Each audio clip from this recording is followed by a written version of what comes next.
Rationalisation of GST slab ये एक subject है और उसको वहां जीएसटी सेक्शन में टीआरयू सेक्शन इसको देखता है। आप क्या रेशनलाइजेशन करना चाहते हो जिससे आईटीसी में प्रॉब्लम नहीं आए, ऐसा कोई रिटर्न में डॉक्यूमेंट दो। तो हम बाबूलाल जी, आप अगर रिटर्न में कोई डॉक्यूमेंट देंगे तो हम और मैं और मल्होत्रा जी, बाकी जो एमपी भी बैठे हैं, हम आपके लिए एडवोकेट का काम करेंगे। आप वोट नहीं, हम आपकी वकालत करेंगे और हम करते भी आए। कंप्लायंस बर्डन कम करने का प्रधानमंत्री जी के यहाँ कई बार चर्चा हुई, क्योंकि मैं फाइनेंस में भी रह लिया और हेवी इंडस्ट्री में भी रह लिया, तो वहां भी पीएसयू को लेकर के कई समस्याएं आती है। अब तो लॉ मिनिस्ट्री में तो सारी कोई भी आप संशोधन करोगे कानून का तो एक बार तो लॉ मिनिस्ट्री से फाइल गुजरेगी।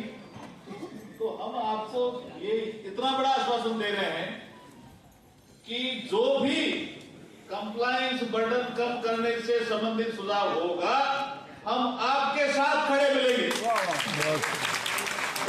निर्णय में प्रभावकारी भूमिका निभाएंगे कि ये होना चाहिए। हम इसे मत कहें।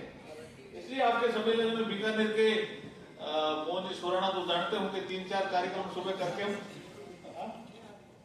ये भी हमारे व्यापारी है, मोहन जी सोराणा हमारे जिले के महामंत्री भी। एक विषय यहाँ तो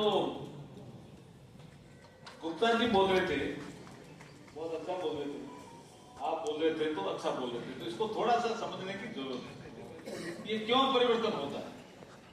एक कालखंड था इंडस्ट्री 1.0 का, इंडस्ट्री 1.0 का कालखंड। क्यों शुरू हुआ, क्यों उसको ये नाम दिया गया कि इंडस्ट्रियल रिवोल्यूशन 1.0 है? क्यों दिया गया? 1780 में दिया। क्यों दिया? उससे पहले भी व्यापार होता था, ऐसा तो है कि नहीं होता था, लेकिन उस समय एक बड़ा क्रांतिकारी काम हुआ जिसको कहते हैं स्टीम का आविष्कार। जैसे स्टीम का आविष्कार हुआ तो जो समुद्र मार्ग से व्यापार होता था उसमें गति आई, व्यापार बढ़ा। तो हमारे जो रणनीतिकार थे उन्होंने कहा ये कालखंड क्रांति का कालखंड है, इसलिए उसको नाम दिया गया इंडस्ट्री 1.0। अब इंडस्ट्री 2.0 भी आया। वो कब आया गुप्ता? जब हमारे संसार में बिजली का आविष्कार हुआ। ये भी छोटी घटना नहीं है। ऐसा नहीं है कि बिजली का आविष्कार से पहले व्यापार होता ही नहीं था, होता था, लेकिन जब बिजली का आविष्कार हुआ तो लोगों ने कहा लालटेन बनाने वालों का क्या हो? याद है गुप्ता क्या या नहीं है?